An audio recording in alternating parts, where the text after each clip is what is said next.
Let's see question.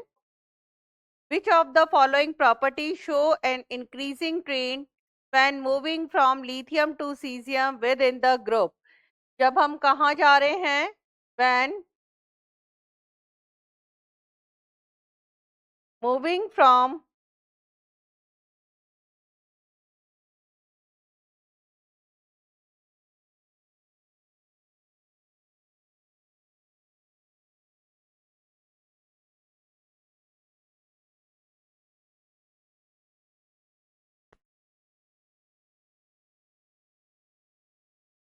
which of the following properties show an increasing trend when moving from lithium to cesium within the group? Top to bottom हमें properties देखनी है. First property है ionic mobility in aqueous solution. तो यहाँ हम क्या use कर रहे हैं? पीरियोडिक ट्रेंड्स देख रहे हैं. पीरियोडिक ट्रेंड्स में हमारे पास में आया रिएक्टिविटी टूवर्ड्स वाटर, मतलब reactivity, reducing nature, thermal stability of carbonate, ionic mobility in aqueous solution. Ionic mobility inversely proportional to hydrated size of ion. Hydrated size of ion. Ion का hydrated size water में जब हम किसी salt को डालते हैं ionise होता है और वो हाइड्रेटेड फॉर्म में आता है. तो हाइड्रेटेड फॉर्म में जितना ज़्यादा उसका लार्जर साइज होगा उतना उसका आयोनिक मोबिलिटी कम होगा. आयोनिक मोबिलिटी मतलब फ्लो ऑफ आयंस. तो ionic mobility in aqueous solution top to bottom increase. देखिए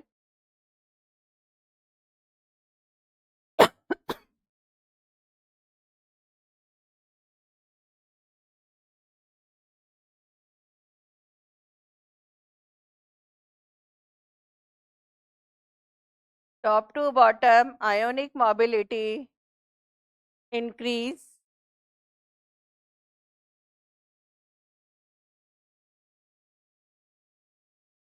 Hydrated size directly proportional to hydration energy.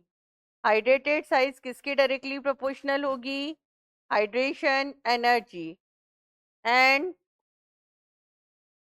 Hydration energy inversely proportional to size of cation.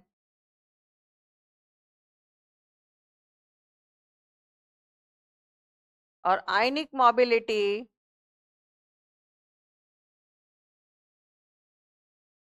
movement of ions.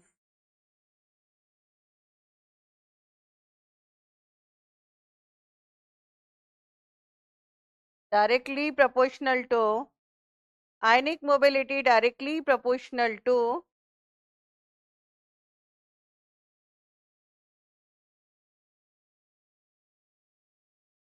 inversely proportional to size of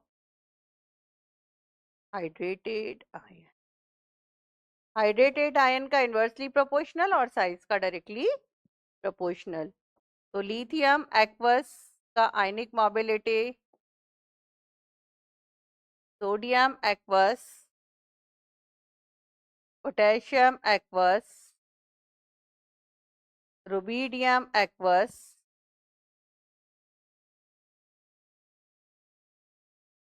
and caesium.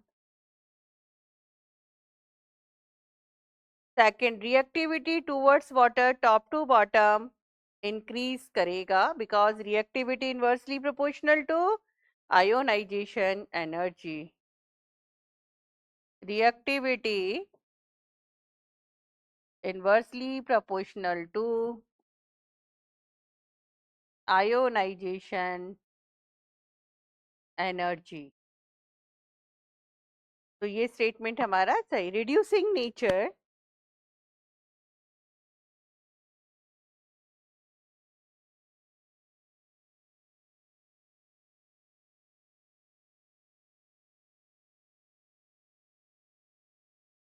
reducing nature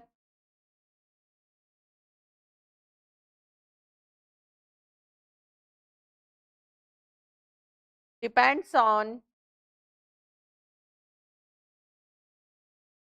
first हमारे पास में हो जाएगा sublimation energy,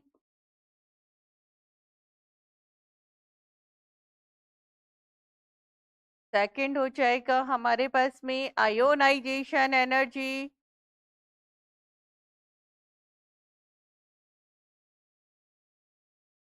third हमारे पास यहाँ पर होएगा hydration energy और hydration enthalpy.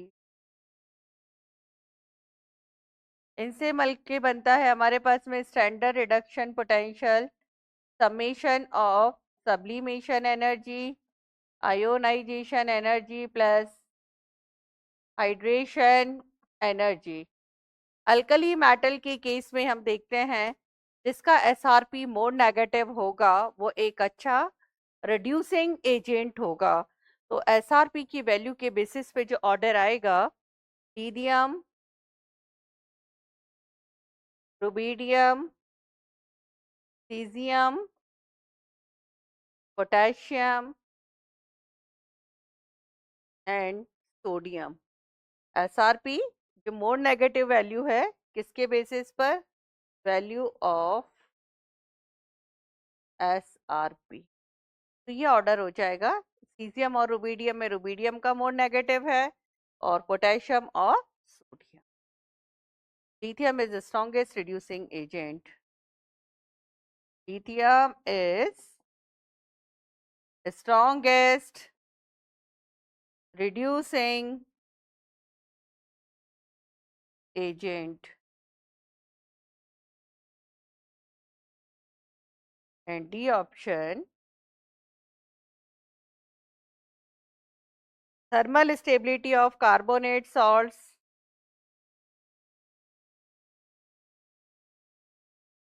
thermal stability directly proportional to ionic nature, thermal stability directly proportional to ionic nature। Ionic nature बढ़ेगा थर्मल स्टेबिलिटी भी बढ़ेगा, thermal stability directly proportional to ionic nature. Lithium